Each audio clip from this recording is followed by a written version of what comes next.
Hey everybody, this is Josh McKinney, and I just want to welcome you to episode 165 of the I Suck at Jiu-Jitsu show. Yeah, it's a Tuesday, and we're releasing a podcast. I don't know what that's about, but I think we're going to get in the habit of it. I told you guys last week that a really fun interview for you guys, and I have also had some plans on releasing this Thursday. I have an episode planned for everybody about kind of answering this age-old question.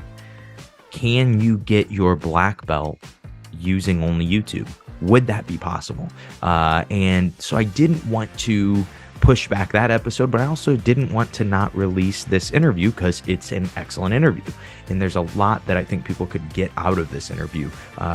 What's cool about this one, and I'll tell you a little bit about my guest in a second, but we get to talk about some ideas that maybe I push a lot or that me and my students believe in. And what's cool is I get to talk to somebody on the other side of the world that we don't really have many friends in common or any coaches in common, but we kind of got to a lot of the same conclusions. And so that is that's really exciting to me. Those are my favorite type of interviews, where you have similar ideas, similar thoughts as a person, but then you also live on the other side of the world. So you're going to express those thoughts differently. You're going to discuss those thoughts differently. And for me, it helps fill in my perspective so much more by giving me just a slightly different perspective. So I'm really excited to share this with you guys. And that's kind of where this idea came from. It's about time for the I Suck at Jiu-Jitsu show to start posting twice a week. We get so much traction with the solo episodes that I do pretty much every Thursday now. And I've only did like 12 interviews for the entire year, and yet the channel has still grown and people have still enjoyed just listening to me talk. And so what I thought is it's time to do both. I'm not committing to weekly on Tuesdays putting out an interview. I don't have that time yet. We're in the middle of a remodel of actually my space, my office that I usually record in, and the Simplifying Jiu-Jitsu studios. And so during that remodel, you'll see me filming at weird angles, holding the microphone in my hand instead of where I normally would be recording and normally would be shooting at. But hopefully by the beginning of the year, we will be ready to go full steam. I have some brand new ideas, of course, some things that have never been done before that we are going to attempt on the I Suck at Jiu-Jitsu show and with Simplifying Jiu-Jitsu. So there's a lot of exciting stuff coming up. But for me, one of the most exciting things is to be able to hopefully double the podcast output and start to record an interview and or put out an interview and a solo episode every month or every week. And this is kind of the start of that. This is where I will get the first data on whether or not you guys even want to hear me twice a week and hear the I Suck at Jiu-Jitsu show twice a week. But we'll see. And so this first interview I think is a perfect one to start with. This is with my guest Tum Energia. He is from the Netherlands. If you guys are like me from America, we don't even know where the Netherlands are. I get a little bit of a geography lesson with Tum, but what's interesting is Tum is actually a teacher, or at least he was. And so him using kind of the ideas of teaching students, now teaching grapplers. There is a lot of correlation and a lot of new ideas that he talks about that we've kind of discussed a little bit on the show, but we get to dive a lot deeper with Tum. And one of my favorite ideas that we talk about is this idea of playing more games in your jiu-jitsu school and playing games that actually help you develop certain skills that people need for jiu-jitsu. And we really dig deep into that. We also just kind of talk about content creation. We talk about kind of the highs and lows of content creation, which kind of does put into perspective is kind of perfect for this Thursday's episode coming out, being all about YouTube and could you get your black belts on YouTube. And I actually have a little bit of YouTube drama for you guys. I never talk drama on the show, but I've got like 1% of drama to share with you guys on the show this Thursday. So be sure to check that out. If you guys have not yet, be sure to give the show a 5-star review. We're putting out 2 episodes a week. What more could you want from us, man? But also, we're not committed to making sure that we put out 2 episodes a week every single week yet. There may be some lag as we get things rolling in the beginning of the year. But I'll stop with this intro and we will go ahead and listen to this combo with me and Tum Energia. Here it is.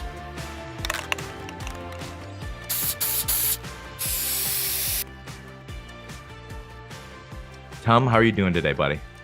I'm great, man. Yeah, thank you very much. Awesome to meet you, and I'm very looking forward to this. Yeah, man, I'm glad to get you on. We started talking probably maybe a year ago, and Yeah, you have a cool YouTube channel where you get people to you'll have different guests on, and you had me on as a guest in a yeah, completely different country as you. yeah. And I actually got that through your podcast. That's the funny part because you did a amazing episode. I can't recall with whom it was, but it was about advice for coaches. So I thought it was very cool about running your own gym, and it's as most people know, it's sometimes a struggle to not only do jiu-jitsu but coach and run a gym. And you had some cool advice there. And then at the end of the episode, you said, if I can ever help anyone, do a shout out to me. And usually I never respond to those kinds of things because I'm like, who's going to respond anyway? But I thought like, yeah, fuck it, man. Let's send the guy a message. And I tried sending you a message on Instagram and Facebook, and you replied. And I said, yeah, let's do it, man. I cannot get you here. I cannot go there. So how about we do a video for our YouTube channel from the other side of the world? And that's how we connected. Very And cool. and what was also interesting to me is this is like the small world of jiu-jitsu. You do an episode with me. I look at it and start looking at past videos and I go, oh man, 2 weeks ago you had Charles Harriet do an episode. I had Yeah. just had him on my podcast Oh like shit. that week and just had him in for a seminar. He and Chris Payne's in for a seminar that week. And so it was we actually, I think on the episode that Charles on, he does a really quick mention. He just mentions your first name. I don't think he even mentions the channel. Oh But man, he was he says, doing capoeira stuff? huh? Was he doing some capoeira stuff? No, Oh. he was just talking about doing, I think we were talking about branding or something like that. Hmm. But it was just it was him saying, yeah, this, I just did a video on YouTube with Tum, and I thought about it for a second and I was like, I just did a video on YouTube with Tum, and then we kind of just brushed over the topic, but we talked about it after. And yeah, very small world of jiu-jitsu there. Yeah, man. Yeah. It's fun how things come full circle sometimes, and that from one episode I get in touch with you, and you know Charles, and Charles I just only knew from social media, and then he came to my gym, and now he's been coming every year, and we actually stayed together at a jiu-jitsu camp with Craig Jones recently, and slept over at the gym, trained there, and it's an amazing guy, by the way. Shout out to Charles. But yeah, small world after all, man. Cool. And so that's kind of where I wanted to start, is more of where you were at. And so could you just, you're in the Netherlands, right? Yeah. And could you kind of, and you have gotten to train in other places. It's not like you have just trained in the Netherlands. You have gotten to train, like you said, with Craig Jones. You've gotten to train with a lot of high level people. Can you just give a little reference first to some of the places that you've gotten to experience training jiu-jitsu at? Cool. Yeah. So the Netherlands, obviously, I think we're pretty blessed with the level of athletes we get to come to our country. So in the Netherlands, I've trained with Jean-Jacques Machado, Eddie Bravo, the Martinez brothers, man, Greg Jones, Lachlan Giles, a lot of famous guys, Imanari. And I also traveled to Belgium for some seminars, but between you and me, Netherlands and Belgium is so close compared to the States. It's a short drive. Then I went to train in Spain and some other places, but I also stayed in Brazil. I lived there for short of half a year. Trained there, not with any famous names, but just with local clubs in the favelas where I stayed. And I think that was pretty beneficial to my jiu-jitsu, and not jiu-jitsu skills, but necessarily more the getting to know the true jiu-jitsu, whatever is the true jiu-jitsu though. But traveling and doing jiu-jitsu, you meet people. I don't have to explain you, man. You meet people. You train with different people. You learn different teaching styles and training methods. So yeah, a lot of Europe, and also Brazil. I thought that was a really cool place to train. Yeah. And so, could you compare some of the jujitsu, at least the way that it's trained, the way that it's thought of, the amount of people doing it, to some of the places you've trained compared to the Netherlands, just so I can kind of get a picture of what training is like in the Netherlands. Yeah, sure. I think what I thought about Brazil the first time I went there, and mind you, that was a few years ago. I thought, man, now it's gonna be insane, and everyone's gonna be insane black belts, and everyone's gonna be so good and training 5 times a day. And I had this huge expectation, and then you find out that even though that's true for some athletes, they're completely obsessed and training 4 times a day. But that's also happening all over the world nowadays.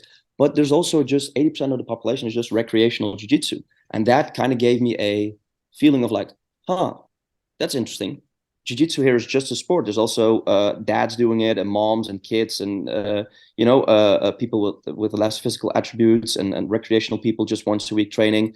And people weren't like all super athletes, which isn't to say anything about I level in Brazil, which is amazing. But that was kind of an epiphany for me, a clarity that I thought like, oh, cool, man. It's kind of the same, It's just people train jiu-jitsu for different reasons, and a percentage of the people on the mat are competitive, a percentage of the people on the mat are recreational, and everything in between. And people come for different reasons and stay for different reasons. I think in the Netherlands, it also changes a lot from gym to gym. So I've always been training at Gracie Barra, like I don't want to say old school, but like a Gracie Barra gym. But then when I go to 10th Planet, it's different. But that's I think that's gym mentality. But for the Netherlands in general, I think people are pretty down to earth. A lot of the Dutch were known for being like, I don't know what we're known for in the States though, but I think a lot of people are just like very sober. I think that's the word we use, nuchter, but down to earth. Being like, okay, cool, jiu-jitsu, and they just want to do they think the physical part, and the puzzling of jiu-jitsu is very attractive. And a lot of Dutch people come from a judo background. So I think a big comparison is in the States.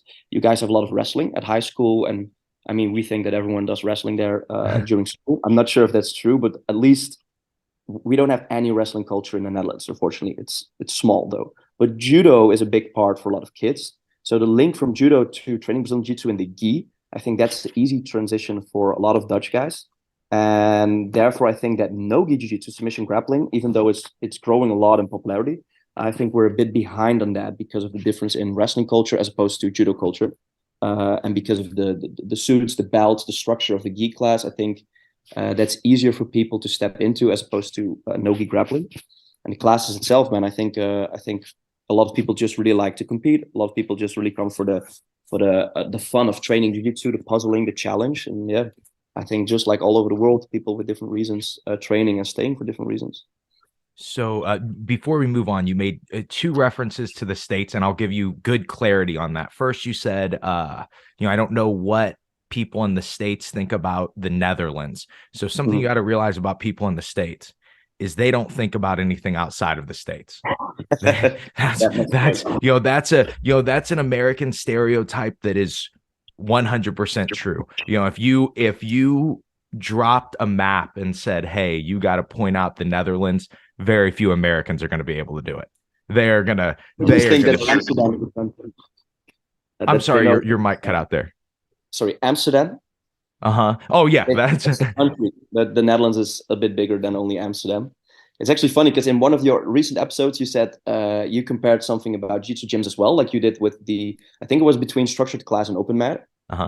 You were talking about that difference, and then you said, I don't know how people do it somewhere else, and then you referenced like, but here in the Midwest, and then your reference from somewhere else was somewhere else in the States and not somewhere else in the world. That's how, because the States are so big, so that does make sense. And the second one. And so the other thing you said was about what was your other it was about wrestling. It was about everybody wrestling. And where I am at in the Midwest, that is true. That is a very big portion of the country. Basically anywhere that it gets so cold that there's nothing else to do but go inside and try to wrestle your friends. And and so any of the farmland part of America, you just have a bunch of really strong farmers that hay bale all day and then throw each other on the mats all night. And so there is a large part of wrestling culture in America. It's actually growing again. It kind of died off because wrestling is just so hard on your body. It's so hard mentally and physically. And then it's kind of been making a comeback, probably a little less hard on your body and a little less beat down. Does Which it is come back have something to do with jiu-jitsu or with MMA being more popular? I don't know. I don't really know where the push came from. I mean, USA Wrestling does have a lot of money behind them, and so I Mm, think that that's a big part of it, that they were able to say, "Hey, less kids are wrestling now than ever before. What could we do to make wrestling fun again?" mm. I think they might have gotten rid of the singlet. I think That's that that's a might have good. been a good move. But kind of on that same note, for us, wrestling is a school sport. You started your profession was you're not currently a school teacher, correct? Not anymore, even though I do some things for schools, but that's as a they hire me as an entrepreneur, so I'm not on the payroll list. I just come in for like a 10-week setting or like something, a specialism, and then I'm gone again, but no longer structurally. So if you were just random question, if you were doing one of those 10-week sessions, what is that? What would you be teaching? Yeah, so that's the I go to one of these schools every year. They have this set they have to offer from the from government is a topic on bullying, on sexual education, drugs, like things that aren't subjects on the school, but yeah, it's all packed in one subject for them, and they hire someone externally to teach that to the students. That's something I do, using sports and using theater and using different teaching methods as opposed to just sitting and reading for class to get them talking about, okay, how would you, for instance, you learn all these things, this knowledge of your education, but how would you apply them in, for instance, a job interview? How would you apply them if you have difficult customers? How would you go around with bullying if one of your personnel colleagues was bullying someone else or sexually harassing them? And those topics that they don't really like to touch themselves. That's the things I do, using sports and theater as a tool to discuss this knowledge and make them more, yeah, like better workers or employees or even owners. Yeah, And these kind of things. that makes like that makes a lot of sense. There's a lot of different teaching methods and different training methods that seem to not be utilized yet, but seem to work really well. And that's kind of why I wanted to have you on the show. What I really wanted to talk about with you is you seem to do a really good job applying your teaching background to your jujitsu or to your jujitsu teaching. And I wanted to first ask, what point did you start feeling confident doing that? When you were, in your teaching journey of jujitsu? Because I know for a lot of people, you learn jujitsu in a class setting and it feels the same, whether you're in Brazil, whether you're in America, whether you're wherever. Most people teach 3 moves, 4 moves, everyone drills them a little bit, and then everybody rolls live. What, Yeah. when was your first bit of, hey, maybe I could teach people a little bit differently? Maybe the method that I'm using actually matters. Hmm. That's a good question because it's hard to pinpoint a set amount of time, but I think in the beginning, as I look at my current instructors or the guys helping out at teaching kids class, I always tell them the first thing that everyone can do in jiu-jitsu is be an instructor. An instructor is the guy that just tells you to follow the steps and you copy that. And that's the easiest and most safest way to teach. I take a grip, I do a move. Okay, any questions? Mind this detail. Now you go and train.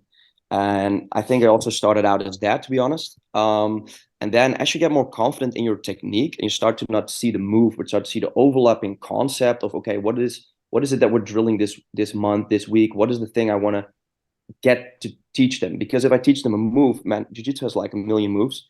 If I want to teach my students those million moves, it will take a lifetime. And the highest amount of knowledge they can get, the best thing they can ever achieve is being as fucking dumb as I am.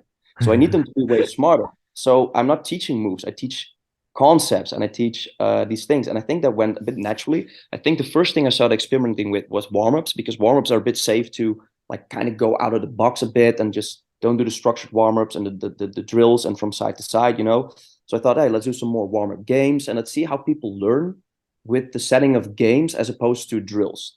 And let's see how people learn from positional sparring. Let's see how people learn from like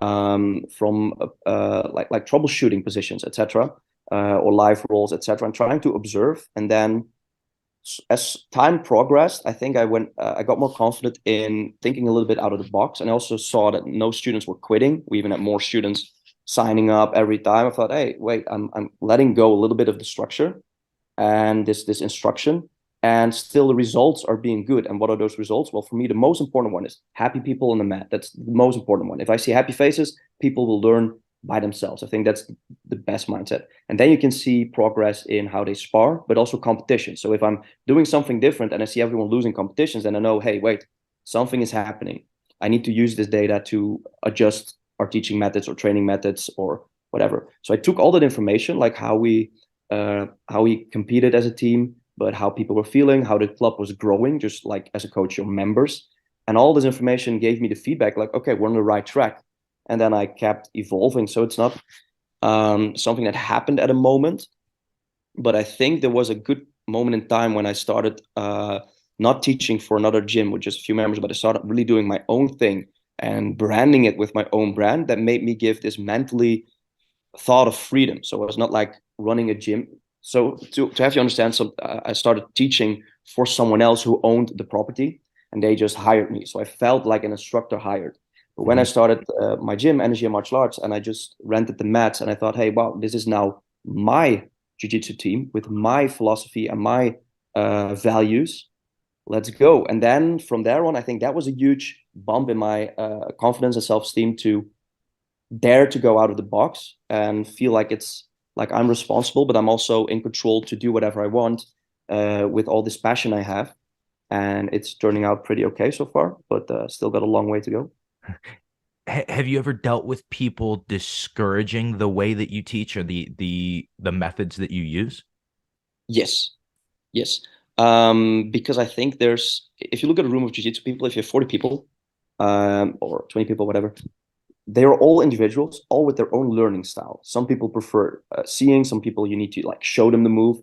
You have this student, you can tell them 100 times, use your hip, and then you apply it to them once, and then it clicks. Everyone has a different way of learning. Some people like a class that's very structured, like military, and some people or like drilling, like wrestling, as I think of wrestling, like a lot of drilling and a high pace. And other people like to have fun and play around a little bit and goof with a different kind of guard. So you can never satisfy everyone. And I think that's the hard thing as a coach, to let go of trying to make everyone happy. And also, I don't know if do you have kids? No, like, do I have kids class or do I have? No, do you have kids of yourself? No, I do not. No, me neither. But I think it's like being a parent, you don't always have to be nice to your kid. You want to make them better. And I think the same is for an instructor. I don't want everyone to really like what they're doing. I sometimes have to do the hard thing for them in order to make them get better and like it in the long term. So yeah, I had some people mentioning that they thought it was too complicated if someone came in jiu-jitsu, the new white belt, and they said, well, we're working in a concept for a month, and then it was too complicated for them if they've never done jiu-jitsu. Then I was, wait, if I now bring the class down to basics, then it would be not encouraging enough to the blue and purple belts. And if I do the class and have the white belt separated, he wouldn't feel as part of the team.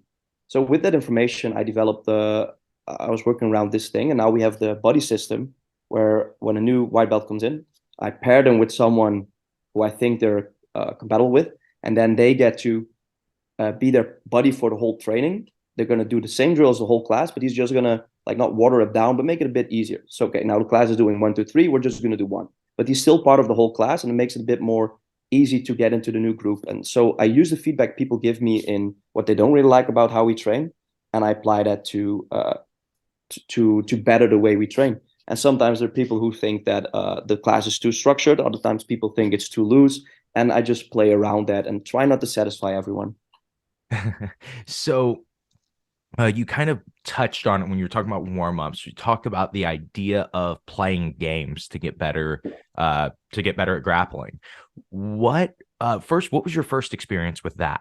When did you start to go, oh, maybe we could take this little piece of jiu-jitsu and turn it into a game? I think it's a background. I think if you come from a traditional martial arts like karate, judo, you're used to structure, drilling, and doing the moves.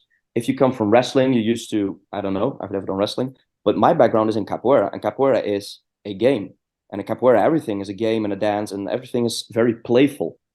And combining that with my work as an elementary teacher with kids who are playful by themselves, and I see kids grow a lot more when they play, as opposed to kids growing when they just memorize things.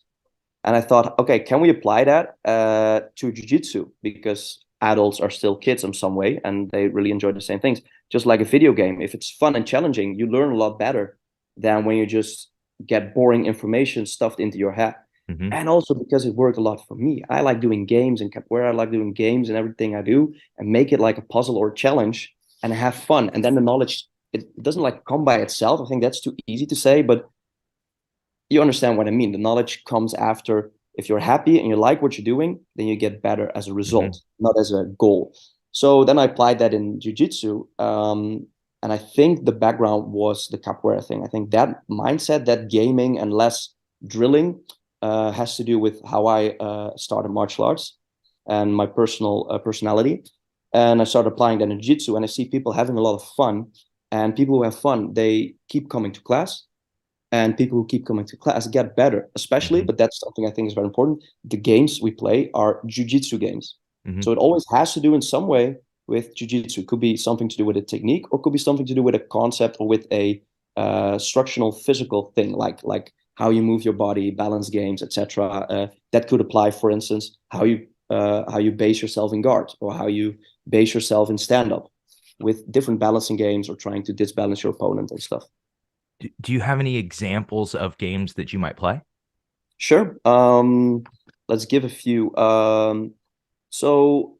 What we do with adults sometimes one of the adults is standing. I'm trying to do this so that people who don't have the video still understand. So that's hard. One of the adults is standing. The other one jumps guard carefully around them, around their waist, and starts climbing around the guy. I think you've seen or done this before, starts climbing around underneath the guy. And they do that with drills and running. So they're not grappling, but still they're getting great grips. And for team building, sometimes with the belts and the gi, we're like, okay, everyone couples up. You take off your belt, you put it on the floor like a landmine. First one to touch the belt with your partner is out. You do a push-up and you switch with another winner. So you don't have to know takedowns, anything, even if it's your first class. If some body part of him touches the belt, he's out. And then you do the same thing. Then it's 2x2. Then you do the same thing with the whole group. You say, guys, we're going to go free for all. All the belts are on the floor. All the belts are like landmines. Anyone who steps, trips, or falls on a belt is out. And you got to do wall sits or whatever. But then you also get people to work together. Like I say, okay, everyone goes on the heavy blue belt or on the heavyweight purple belt, because it's free for all, And then people get competitive, they get games, but still it's fair for everyone, even if you don't know like jiu-jitsu technique or are very good at throws and takedowns. And that's how we play. Sometimes if I have a smaller class, like 10 people or 15 people, I split them in two. I give everyone a number. So you're number 1, Josh. He's number 2, 3, 4, 5. And the opposite team also gets numbers 1, 2, 3, 4, 5. And in the middle, I lay an entire jiu-jitsu belt. And everyone is like 2 meters away from the belt. And I call the numbers like 1 or numbers 4 and 5. And the numbers 4 and 5 get to race to the belt. And the first one to get the belt on the opposite side of the mat wins, like pulling rope, right? But they get to choke each other. They get to pull the belt. They get to pull their teammates. And they get to pull the teammates of the opposite side. So you get like this huge free-for-all play thing, where you still train your grip strength with belt, you train your reaction, you train your cardiovascular system, you train a lot of things, but it's in a play form. And I think these things are a lot of the games, just now out of the top of my head, that are good for warm-up, that still get everyone involved, moving, and still are jiu-jitsu related. Something I've been doing this week, because I realized a lot of my students don't know the names of their teammates. You should ask your students, do you know everyone's name? What you saw yesterday, we had like 44 people on the mat. Of course, not everyone knows each other's names. But also when I have smaller classes, I did it with the kids this week.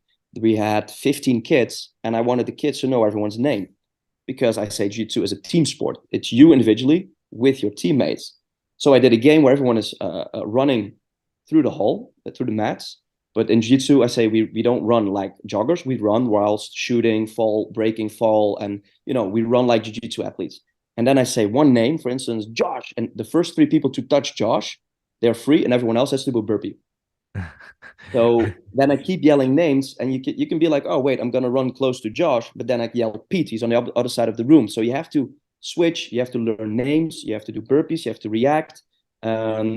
and everyone learns the teammates' names in a fun and fun warm-up game. Especially with kids, this is very, very fun. And then once in a while, I say, for instance, Elizabeth, but we don't have an Elizabeth. So everyone's like moving around and being like freaky. I'm like, guys, focus, let's go. Everyone does a burpee, and they have humor, they have fun, and it's a warm up, which is still, I think, jiu-jitsu related, because you can make it in all forms of ways. The first one to lift them is free, or the first one to shoot on them is free, or whatever.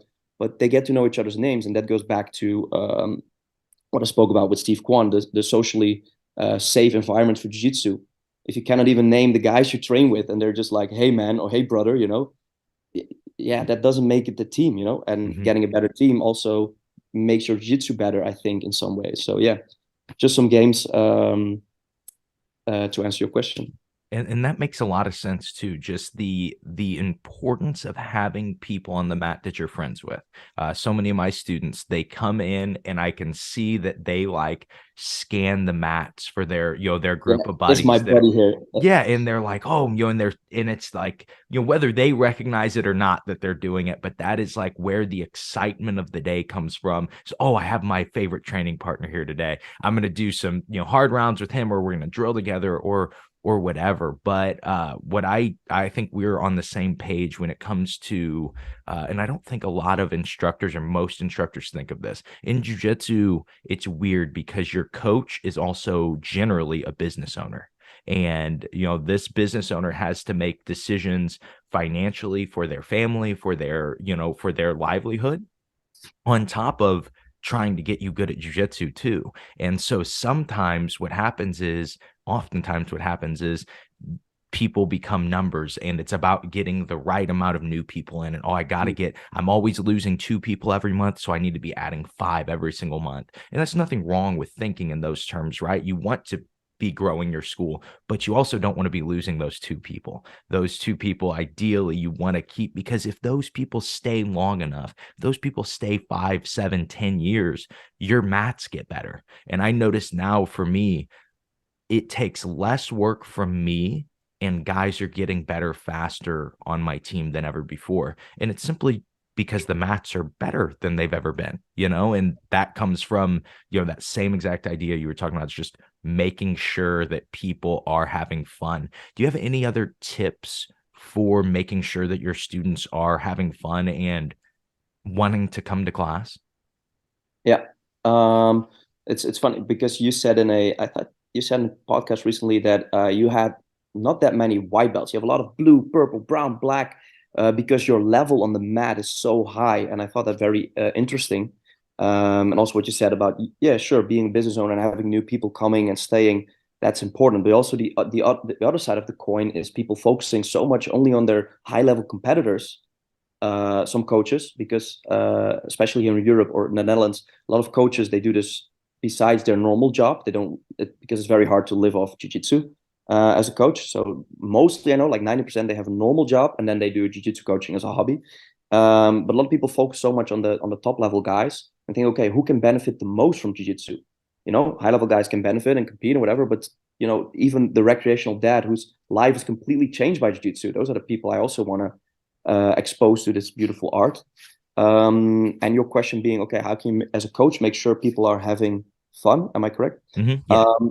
The thing about what I just said with the name games is also very important for you as a coach to know your students and don't see them as a club. Don't see a group. I see 40 individuals or 40 people, or I have like 150 students develop because I teach at several gyms.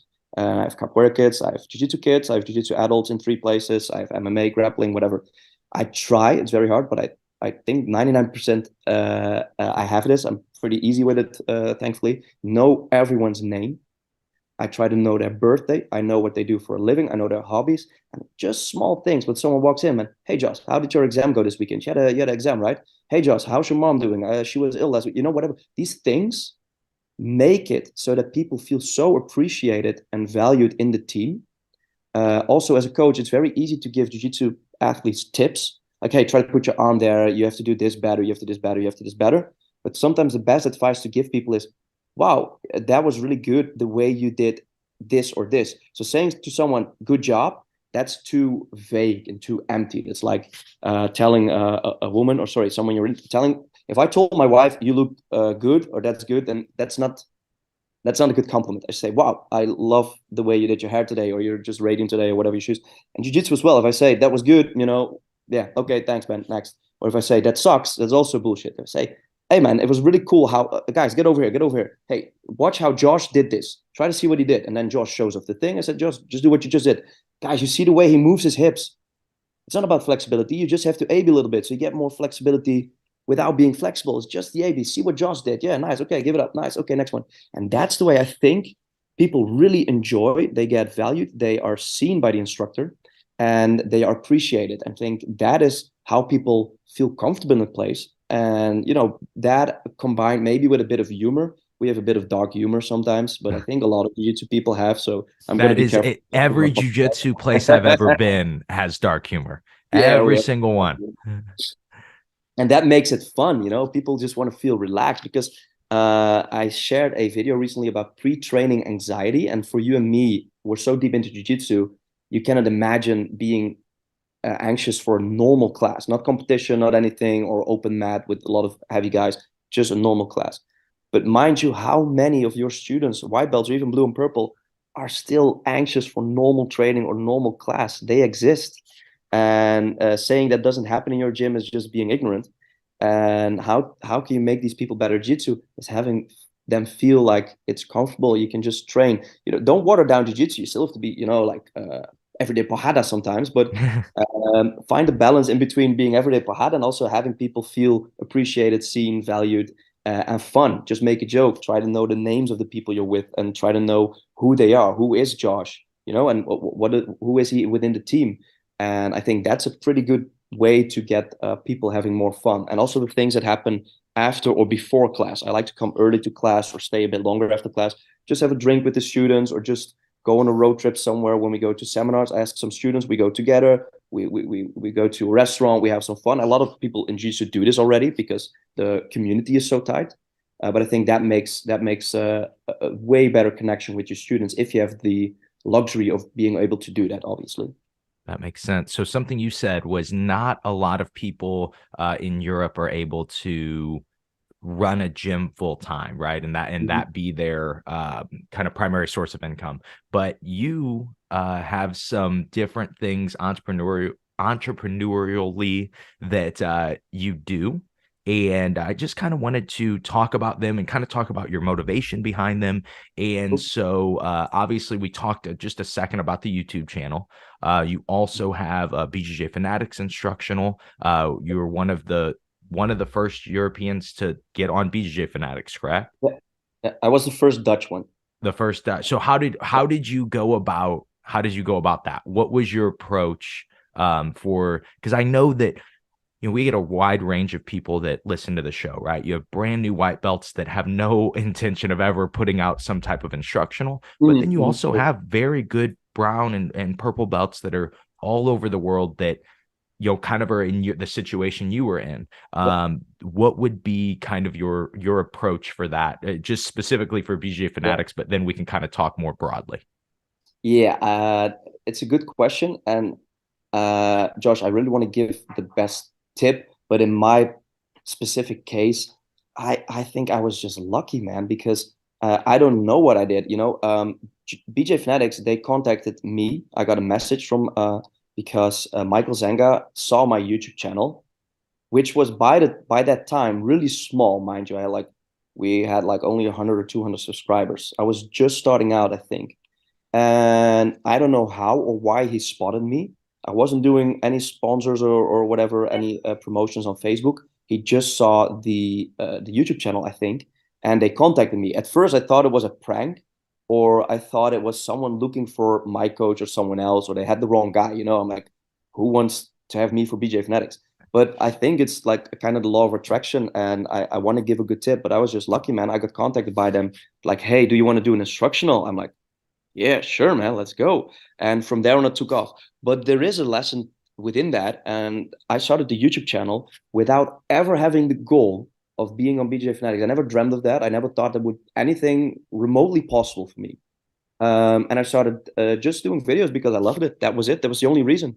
I never did it because I'm going to make money, because between you and me, no one can ever make decent money from YouTube. Well, besides like Chewy or the big guys, or Eli from Hmm. Jiu-Jitsu, those guys. But I will never see myself up there. And with that mindset, not downgrading myself, saying, "Oh, I will never make it," but with the mindset of, I'm just gonna do this pure out of love, passion, and fun, and we'll see how it goes. But I still have a business approach, and I still have an approach of I'm gonna do it, but not with the goal in mind to be on BJ Fanatics or to teach international seminars or to ever be monetized on YouTube, whatever. And then things just came my way, and that's just the best explanation I can give. I'm so sorry, but yeah, yeah, I was just lucky, I think.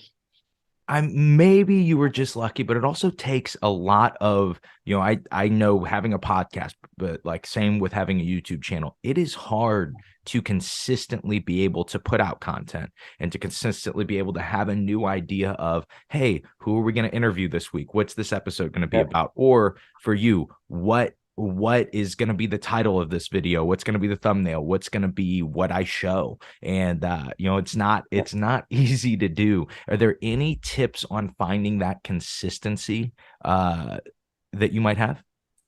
Yeah, sure. I think what makes because for people listening, our channel, we started out hiring a camera because we couldn't afford one, and we couldn't even afford the standard that it's standing on. We just put it on some boxes, and we just went from there. And I think seeing every YouTube filming session we had from the first one till the one last week, we film like every few weeks, as not a day to get content done, but a day to have a lot of fun with my camera guy, who's a student of mine, and with the uke of that day, having some snacks, having fun, having a coffee, and then filming something which I really like filming. I don't have an agenda of like, oh, I have to do this technique, but I don't really like it because people are asking for it. No, I do whatever I like, which I think is cool. That makes it easier to be consistent. And that's circle back to training jiu-jitsu. If you have fun training jiu-jitsu, it's so much easier to keep up the consistency before you quit jiu-jitsu because of injury or anything that happens. With the channel as well, I just consistently put out videos because I like filming them and I just enjoy the progress and not only the goal. And that kept me going. That's my motivation to keep on going. Do you have a favorite video that you've put out? Oh man. Yeah, I think some of the guest techniques I really really enjoyed having some special guests. I think that was a dream to like have Craig Jones on my humble channel. That Huh. was amazing. I like my ninja choke video. That's one of our most popular videos because I never thought if I had known which video would be popular at the beginning, I would have totally made them differently, but you can never choose. Hmm. It's also frustrating sometimes. I think you have the same thing. Sometimes you bring out this podcast, you're like, wow, this one was amazing. And it gets way less views as the one you think like this one was mediocre. I have done some videos as well. I have these amazing videos, they get barely any views. I'm like, wow, I put so much effort in this. What's happening? And sometimes I put out a video like, oh yeah, let's just do one this week, and then it gets like hundreds of thousands of views or whatever. It's crazy, man. Especially with the short videos on Instagram, they like it's the algorithm is something special. But yeah, I think the ninja choke one is the one I like best. I think the shoulder crunch video is also really cool. Yeah, those things. I think the things that are a little bit more of the box, not just the armbar triangle videos, Hmm. but things like something a bit more experimental. I think I like that one the best. Yeah.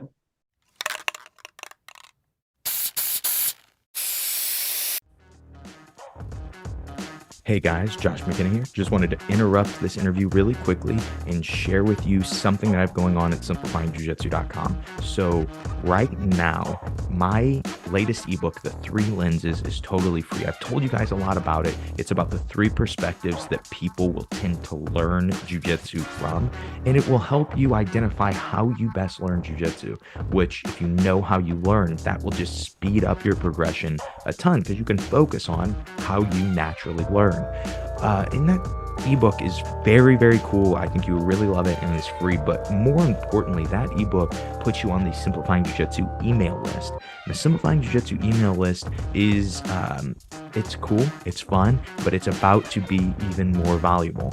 I am kind of going full content creation mode. I am kind of, as the kids would say, going full send on content creation. And it's not just going to be me putting out these 2 episodes a week. I actually have some new ideas that I can't wait to share with you guys that are going to be hopefully life-changing for all of us. And we're going to be able to really learn jiu-jitsu more efficiently and effectively than ever before. One of the best ways to stay on top of all of those things that I'm going to be pushing out, besides just listening to the I Suck at Jiu-Jitsu show, because this will always be the flagship. If I ever go anywhere else, understand that the plan is to always keep the I Suck at Jiu-Jitsu show as the main focus, the focal point of any content that I create, because I've invested a lot into it. So have you guys. There's a lot of people that have been listening since the beginning or just listening for a really long time. We have a lot of investment in the I Suck at Jiu-Jitsu show. So there's no worries. We're not getting rid of anything like that. We are only going to be adding to the content and making it better. And the best way to find out what we are doing is to get on that Simplifying Jiu-Jitsu email list. So if you go to simplifyingjujitsu.com/3, that is the number 3. It's not spelled out. Just simplifyingjujitsu.com/3. You will be able to sign up for that free ebook and get on the Simplifying Jiu-Jitsu email list. Be sure to get it going. Let's get back to the episode.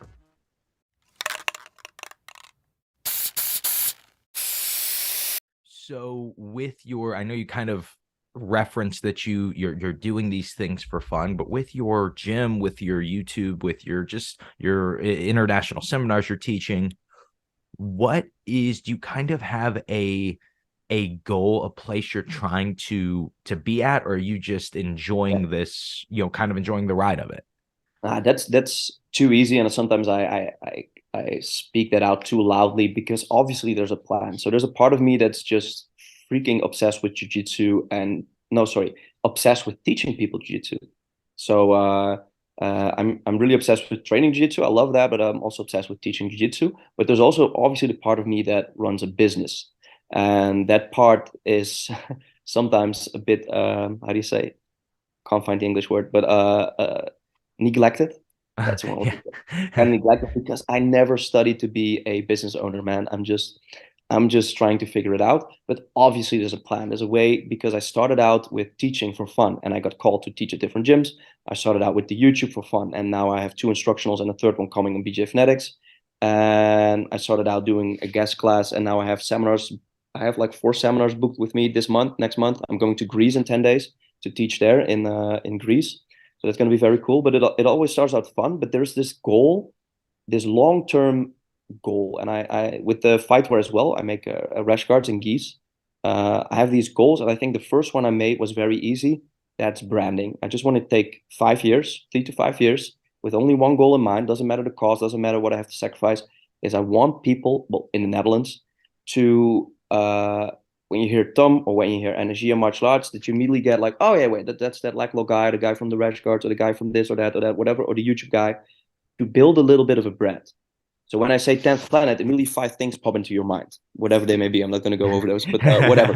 And when I say alliance, or when I say jiu-jitsu in Brazil, things pop up. I'm like, oh, Açaí, things, you get these associations. And I want people in Europe, or at least in my environment, to value the brand. So when you see a brand, a jiu-jitsu brand like Kings, Kimonos, or Storm, anything, you have this image of it.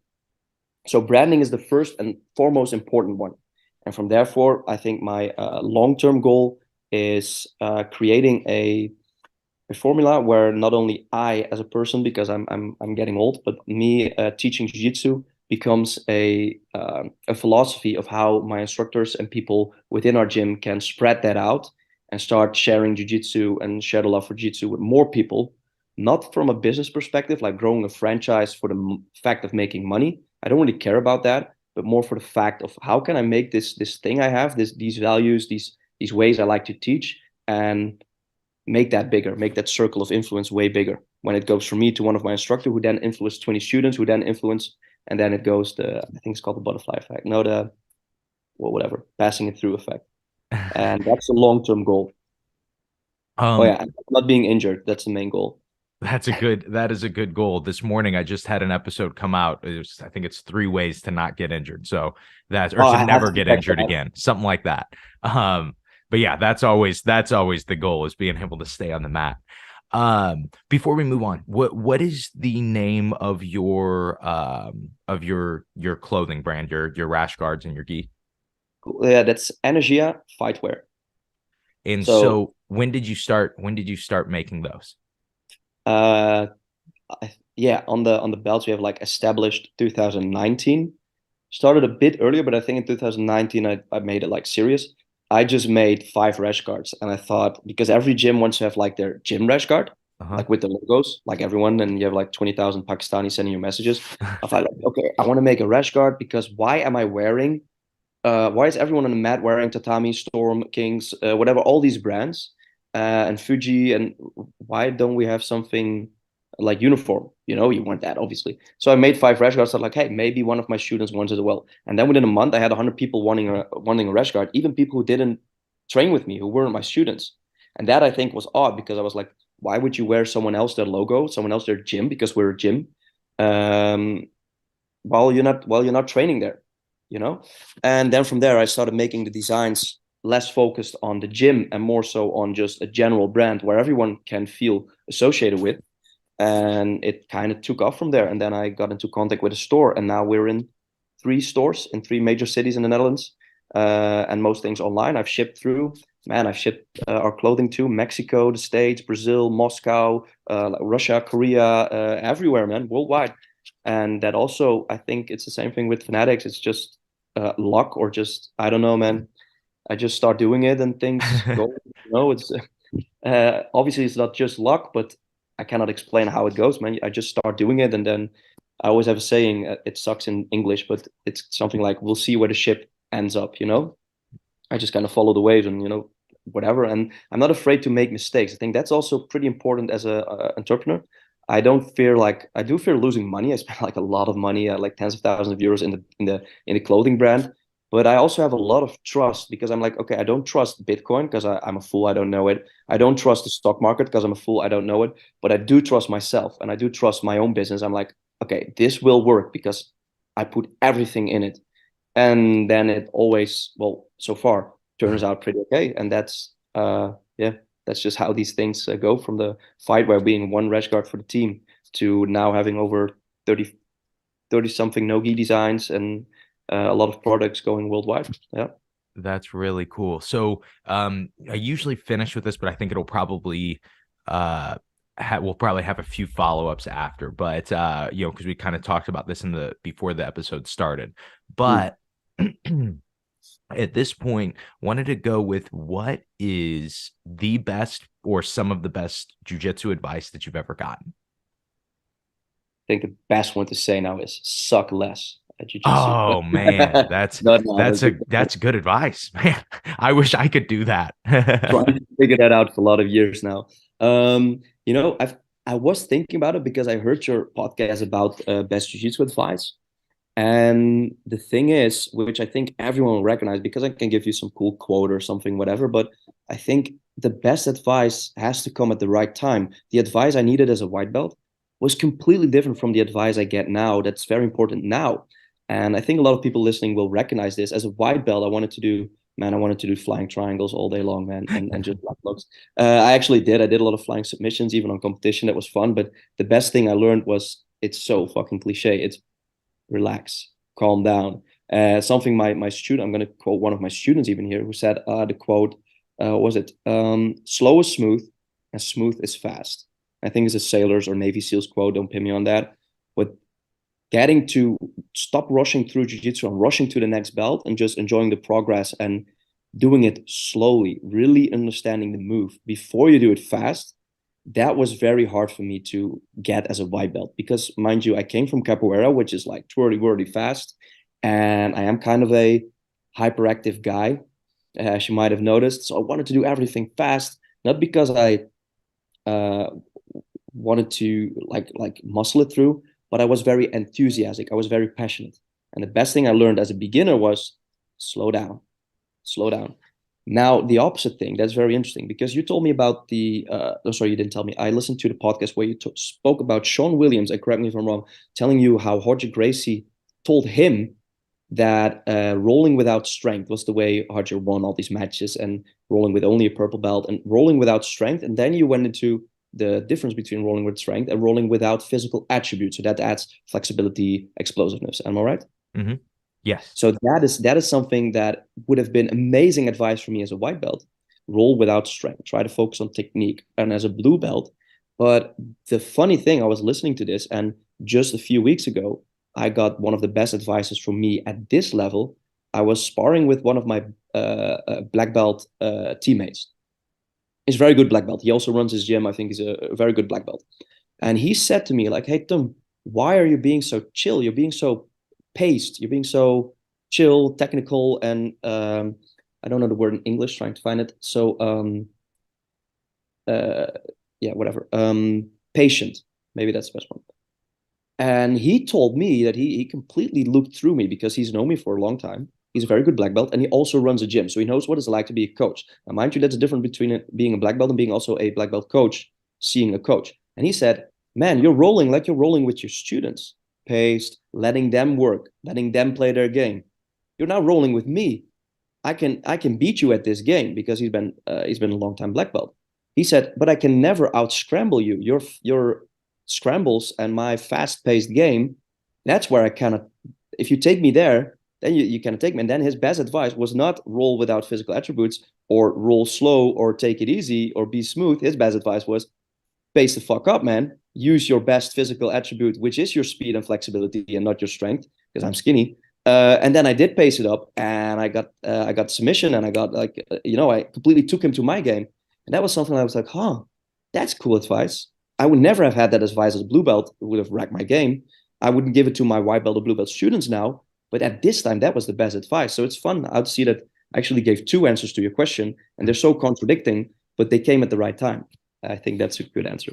That makes perfect sense to me. I think that for me, the roll without strength thing was at a time when I just started my gym. And so all my training partners went from being like all these guys that I came up with on the mats at my coach's gym to now my white belts, my brand new white belts Yeah. that had never trained before. And that idea of rolling without strength really was helpful for those, going with those white belts, but still same exact lesson for me as I have competed more at black belt and competed more at like adult black belt. The physicality of some of the people that I've grappled is like, it's like mind blowing. It's like, oh my gosh, I've never felt someone this strong, or I've never felt someone this. Usually, I've never felt someone this strong. Is the thought that I get. But as I've done it more, really just this past year, I've committed to competing a lot more and just trying to get better. And as I've done it more, lost a bunch of matches, I've gone, oh, there are times that I get really lazy. And it's because I'm rolling without strength. It's because I am trying to be effortless in my jiu-jitsu. But there are times that I basically will be halfway through something and stop. And when I'm rolling with a blue belt, I can do that, and I can do it super smooth, and it's really easy. But when I need that last little bit of physicality, I almost need, and this has been super helpful. I have a student that does it and a coach that does it, but someone coaching me that yells, "Don't wait there. Don't wait there," because it's just this habit that I've gotten in because of that advice that was great for me at the time, which was I learned to roll without strength. It really helped my jiu-jitsu technique. But just to your point, there comes a point where you can do that too much. You can almost lean into it too much. Yeah, and that's the fun part, because the journey in jiu-jitsu is always, developing. You develop as an athlete, as a coach, as whatever. So at different parts, you need different things. And rolling with white and blue belts, something that I like to do often. I don't know if you do this, and otherwise I really suggest it. Is I try to look not at winning or losing or letting them do their thing. I'm trying to give myself like mini games. I don't tell them, but I'm like, okay, I can only use my lapel to choke them for this round. And I have this like mini challenge. They're never aware of it, and I immediately like give myself a challenge to not only get better but also look for specific things during the roll. Or I'm like, okay, I'm gonna let this blue belt go as far as he wants in submissions, and I'm trying to escape at the latest time I feel comfortable in. Mm-hmm. And sometimes you overdo it and you get tapped, but you're challenging yourself. You're getting better every round instead of like either giving them the game or just trying to win. And these mini games, I also give them to my students sometimes. Like, okay, now there's also a fun game to give people to roll. You get two people, and you tell one of them, you whisper in their ear the assignment they have, and the other one you whisper different assignments, and they just roll. And at the end of the roll, they have to guess what the other assignment was. like only arm bars or trying to get my back or trying to sweep from bottom. And it's a fun game, but you as a coach yourself can do that to develop your own game as well. And You ever that's do? something I do all the time as a coach too. I think I think I kind of I don't know when I talked about this. Might have not even ever talked about this. Might have been in a book. But people always talk about how Hickson would come in to train, and he would say, everyone would go, "Oh man, I did all right with Hickson today. He only armbarred me twice." And then Mm, somebody would go, "Oh, today he was only trying to armbar our left arm, right? He was only trying to armbar everybody's left arm." And yeah. for a long time, I think it was always told as this idea of, look how great Hickson was. He could go into a room full of black belts and armbar everybody's left arm. But also, there comes a point where maybe you're just so much better than a lot of your training partners that that is the training method. That saying the only way that I can get better is if I limit the amount of jujitsu that I am even allowed to do to this person. And, this will let me get better at something. It's either a weakness or just something I feel like could be sharper or something that's fun to work. But yeah, I totally agree on that. I think we're very much, even though we're in very different places, we're very much on the same page when it comes I to love that about jiu-jitsu. how to train. Yeah. Yeah, yeah.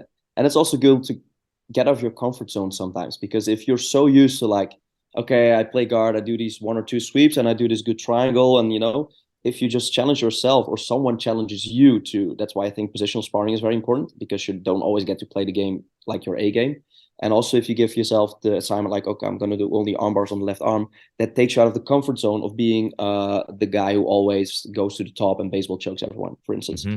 And I think that's really crucial to developing your jiu-jitsu as well, and also to keep it fun because sometimes people stagnate in jiu-jitsu because they do the same thing every time. Like, why do you just do the same thing?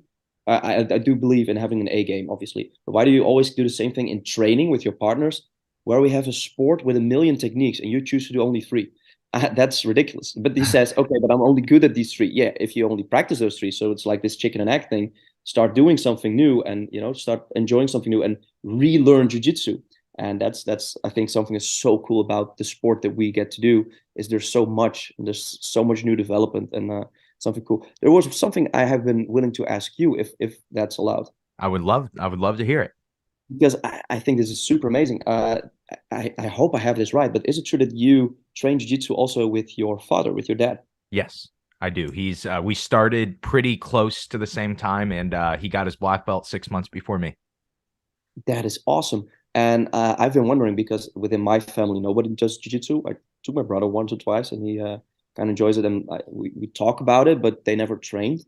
And training with friends, I think, is really cool. I train with a lot of friends, but getting to train with your father, help me understand that a little bit because I have some dads who train with their sons, and I think that's super valuable. But it's hard for me to understand because I haven't had this experience, unfortunately. So tell me a little about that, the pros, the cons, the So for me, it was I think the timing was really perfect for me because my dad and I started training when I was 14.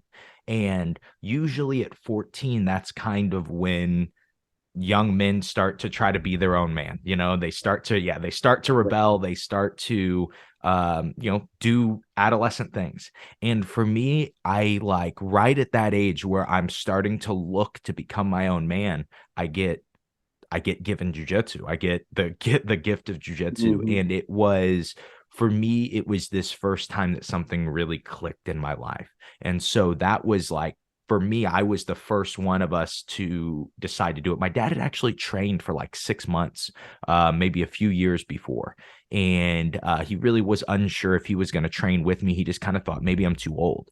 And he went in, I took the first class, he watched it. And as soon as I came off the mat, he goes, I want to do this too. And it was so exciting for both of us. We were in we're in a really unique situation. Like a 3-minute drive from our house, they built it was one of the first mega gyms, one of the first mega MMA gyms. And it was called the Hit Squad. And what happened at this place is they invested like a ton of money and they hoped that they were going to get all kinds of UFC fighters there and stuff. Eventually the business went down because that wasn't what happened. But there was a time where we would show up an hour and a half early to like before class just to watch the pro MMA class, because you would come in and there would be 5 or 6 UFC fighters training in the class sparring, and it was just this amazing time. But it was really cool to get to share that with my dad. But what was also unique is we were both having our own jiu-jitsu experience. My dad was dealing with being 46, 48, whatever he was at the time, and getting injured a lot and not learning very well. And me, I'm 14, I'm absorbing everything that's Like a being told to me. sponge. Yeah, I've never done anything else in my life. And then for the first time, I'm starting to find some athleticism.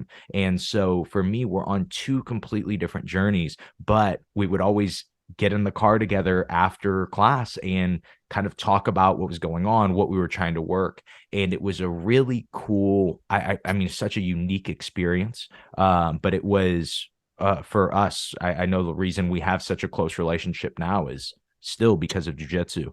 But it was it was an awesome experience. It was really cool, but it really taught me, I think now looking back, it taught me how to be a better instructor. It taught me how to be able to help people that are older, because I actually got to see somebody go from white to black belt that was in his mid 40s, late 40s. He got his black belt, I think, at 58 or 59 years old. And so I got to watch that and experience that without having to go through the experience of being older and trying to get better at jiu-jitsu. And so I think that really shaped the way that I train and shaped the way that I look at jiu-jitsu. What a legend, man! Getting a black belt that like late in life, not late in life, but late for maybe athletic things, and still making it to black belt. That's huge, man. I know so many 20-year-olds who quit because it's too hard. So hat off to your dad, man. Were there any times where it was a limitation to your jiu-jitsu, having him also being into jiu-jitsu, or anything else that was like a con at some time? Never for me. I'm sure that it can be for other people, but like something that happens a lot when you have jujitsu kids is a lot of times if the parent doesn't train, they will put all kinds of expectations on their kid, especially as a competitor. And Yeah, man. and it's just because they don't understand, Yeah. right? They think that jujitsu is like when they played baseball in school, or they played a sport in school. They think that it's the same, and it's not. It's very different, especially obviously with somebody who wrestles or something. They understand the finality of going out in a one-on-one sport in front of all your friends and family and maybe losing or winning or Mhm. whatever. But people that haven't experienced that, it's very hard to understand that life and death feeling of jujitsu competition. And so when a lot of kids that I was competing against, kids 14, 15, 16 year olds, their parents, you could tell winning meant a lot more to them than it did to me. And it was because my dad and I understood winning and losing. We understood, Yeah. okay, you have to lose a lot to get good. Or at least most people have to lose a lot to get really good at this. And so I think that level of understanding was always more helpful than anything. I don't think it ever really had a negative side to it, at least that I remember. Awesome, man. That I wish I could share that with my dad, but I think that's a really cool thing, and also to understand as a coach how this works. I have so many fathers who train with their sons. I don't have any with their daughters, but with sons. And sometimes I'm like, how is it for them, and how is it sometimes for the dad to see your kid learn so fast and you having such a hard time to keep up, but you will never feel frustrated because it's your kid. It's amazing for them, but it would be, I think, what might be hard, or a topic that's interesting to discuss for another time, or something to think about, is what if the dad completely excels the son, and the son has to be in the shadow of the, because jiu-jitsu is also your hobby, your passion. I for one, I love that I don't share all of my hobbies with my wife. I get to do my thing, she gets to do her thing. And if we would do the same thing, one of my purple belt instructors, his girlfriend also trains, so they're always on the mat together, and that's really cool, and they do that perfectly. But man, I wouldn't want that for the world for me. So that's very interesting to see these relationships. And how you share something with a family member in this case. And I always feel envy for the Rotulu brothers or the Meow brothers or anyone who trains with their brother. I have three brothers. It would be amazing to train with them full time and share jiu-jitsu as a shared passion. Actually, my brother's sitting next to me now, smiling and laughing. But one day I'll get him to do jiu-jitsu, I hope. It just takes the right timing. Yeah. It really does. Wait for your brother to have a bad day. Wait for him to just have a really bad day, and then you ask him. My wife trains now. She's a blue Oh, so belt, cool. and we've been together for like I think 12, 10 years, 11 years, 12 years, something like that. We've been together for a long time, but she started training more recently. And it's totally different than training with your dad. Yeah. It's a very different, because with your dad there is always going to be, he is your dad. That is, so Mm. even if he does excel faster, because that was actually what happened for us at first. The first maybe year my dad excelled faster. My dad got his blue belt in like 6 months. Yeah, but also And because you were 14, right? You're still like yeah, a kid, and yeah, I was he's a grown still, man. yeah, I was still pretty small. And he also he had trained a little bit. And really, at that time in the area that we were in, even with 6 months of jiu-jitsu training, you had way more jiu-jitsu experience than almost anybody, right? Yeah. And so he got his blue belt really quickly, but there really wasn't even a thought for me as, oh, I wish I would have gotten promoted too or something like that. And maybe it's just our relationship specifically. Mhm. But then like now it's different for me teaching my wife. It's kind of like the coach student relationship when we're on the mat. And it's just a very, very different thing. Than it was when me and my dad were coming up together. But all Yeah. those different family relationships, those different family dynamics, I really think that they're some of the most fun parts of jiu-jitsu, because it's just really unique. It's a really unique situation to get to train with your dad. And, for me and my dad to get to wrap the blue belt around my wife, right? That was a Yeah. really cool situation, a Yeah. really unique Can't thing. imagine. Yeah. And so, but what I've always found is there are people that you ask for 6 years, 10 years to train, and then one day you ask Yeah. them and they go, you know what? Sure, I'll Sure. try it. And you do, just like with jiu-jitsu, it's a bug. You get bit Yeah. and you're in. Virus spreads, man. Yeah. Mm. I have one of my guys. He's a very good blue belt now, and he's one of the he also instructor sometimes with the kickboxing classes. And I know him since he was yay high for 13 years now. And I've been telling him for the last 10 years, come to jiu-jitsu, come to jiu-jitsu. And now finally, a few years ago, he started. And the only thing he keeps telling me is, man, you should have told me sooner. Man, you should. It didn't come for those years because everyone does it on their own time. You can tell Mhm. them 100 times, but it does it on their own time. And about that parent thing, man, I think one of the most beautiful moments I had in jiu-jitsu this year was I got to give a father of 49 his blue belt after 5.5 years of jiu-jitsu. Long time, but he completely deserved it. And his son also trains. His son already is a blue belt and a black belt in judo. And he got his blue belt 2 weeks ago for me at the seminar. He sees me telling his name for the blue belt.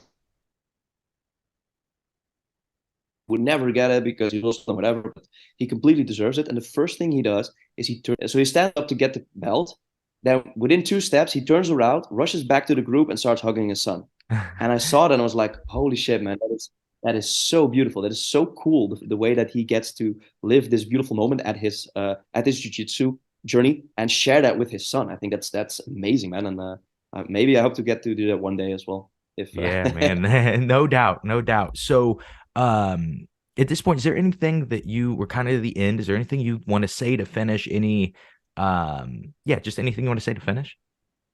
I really enjoyed it. I think I want to thank you for the opportunity, and that's cliche, I know, but I really like the way how small the jiu-jitsu world is and how things get together. Like now, I'm here having a podcast with you, and a year ago, I was listening to the podcast as a fan, and now we have had contact, and you made a video, and it's. I think I really enjoy that, and I think I also take away. I want to give you a a short shout out to all the work you do with the podcast. I really appreciate it. And I know for someone, I don't have a podcast, but with YouTube and stuff, I know how much work it is, man, and how it's not always easy. So really appreciate that. And I also want to say I learned something really cool from you the other day. You said a quote.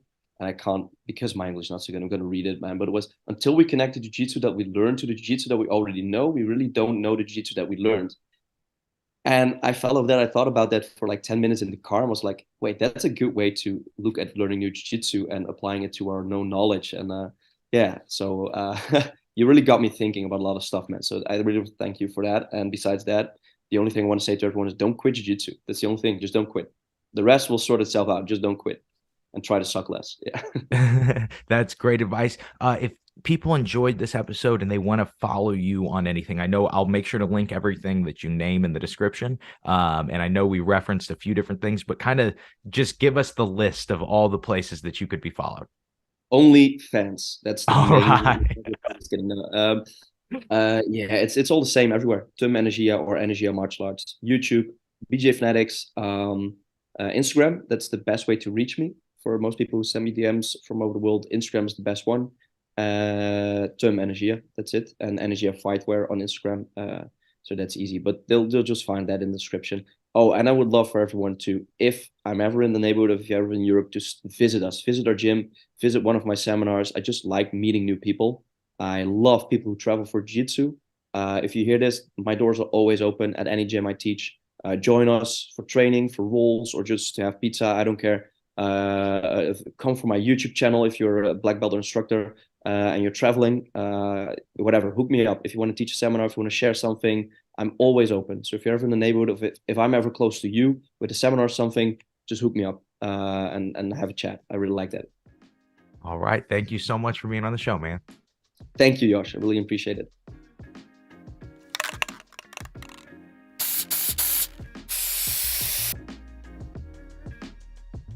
And that is the episode. Thank you to Tum for being on the show and just getting to, I love talking to people that share close to but still different perspectives than I do. Of course, it's fun to talk to people that share none of the same perspective that I do, but it's just a lot harder to have those conversations. You talk to somebody like Tum, I talk to somebody like Tum, and it's just easy. It's just so easy to, talk about any type of jiu-jitsu, talk about how people should be training and just what kind of ideas he has in his gym.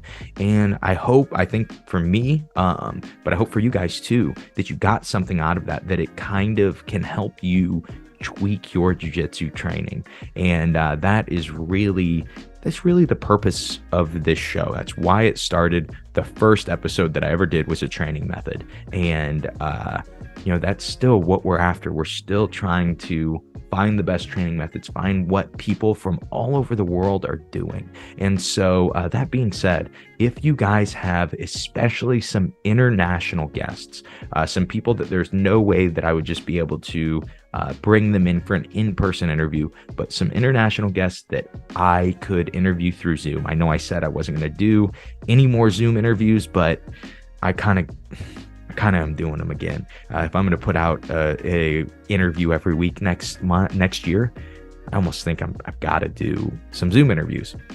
And also, even though I think that there are some hangups, there are some interrupting is a little easier. It's a little harder to maintain that close connection with somebody while you're on Zoom. I still think it's possible. And it's also what I built the show off of. So often we talk about this idea that, you will always get a new idea in jiu-jitsu, and then you'll be like, yeah, everything else I thought before that was trash. And it's not usually like that. Usually that stuff was very good for a time, or it could just be tweaked. And I deal with the same thing on the podcast, that shiny object syndrome of, man, maybe in person is what I should only do. But I get great interviews like I got with Tum today, and maybe that says that that's not all I should be doing. I should kind of be able to focus a little bit on both. And so if you guys have any international guests that you think would be an interesting conversation, I'm really looking particularly for people who are doing things different in jiu-jitsu training. People that are, playing games to get better at jiu-jitsu, or doing something maybe that I haven't even thought of, or training just in a different way. Those are the people that I want to have conversations with, and those are the people that I want to introduce everybody too that listens to the show. And so if you guys have any suggestions about that, send me an email, josh@simplifyingjujitsu.com, or you can message me on Instagram at @thejoshmckinney. I really appreciate anytime I get a message from one of you guys. A lot of people, I don't know, maybe I just sound sad sometimes because I do get a lot of really cool, encouraging messages from people on social media and through the email. And so I really appreciate that. I really love that I get those messages. But that's all I have for you guys today. I hope that you enjoyed my conversation with Tum. I hope you guys have a Merry Christmas. It's almost Christmas time. Hope you guys make sure to watch Die Hard, the most important Christmas movie that really holds together the true meaning of Christmas. And most importantly, I hope today's episode helps you guys suck just a little bit less at jiu-jitsu. Be sure to tune in this Thursday for the answer on could you get your black belt using only YouTube. I'll see you guys then.